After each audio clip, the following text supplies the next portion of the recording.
This term refers to the gap between individuals, households, demographics, businesses, or geographical areas with regards to both their opportunities to access the internet and to adopt digital technologies, technologies such as computer, applications, or other online resources.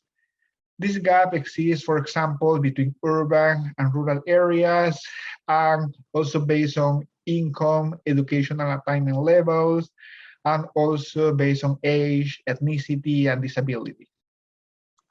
In the last, for example, in the last 2 decades, the ability to access the internet and computers has become increasingly important to completely immerse ourselves in the economic, political, and social aspects of our lives. For example, before COVID, if people did not have access to internet at home, they could still go to the libraries, fast food restaurants, or connecting to the public hotspots. But during the shelter-at-home order, most of areas of our lives had to be conducted from home, including working, attending classes, attending healthcare appointments, buying groceries and food, and accessing other online services. If you did not have access to the internet or a computer or know how to use it, basically you were on the wrong side of the digital divide and your life were basically in disadvantage in comparison to other people who were able to access these online resources.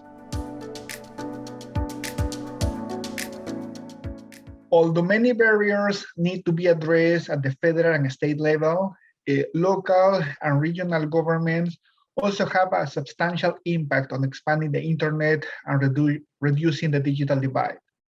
The digital divide affects both urban and rural areas. For example, in rural areas, the main challenge is access to infrastructure. And in urban areas, challenges are regarding to affordability, access to computer devices, and access to digital literacy and digital skills training. Then to address this wide range of challenges, local governments can develop, adopt, and implement policies that determine the jurisdiction's attention and attitude towards broadband internet technology and expanding it. They also define the approach to facilitating capital investment and reducing deployment barriers.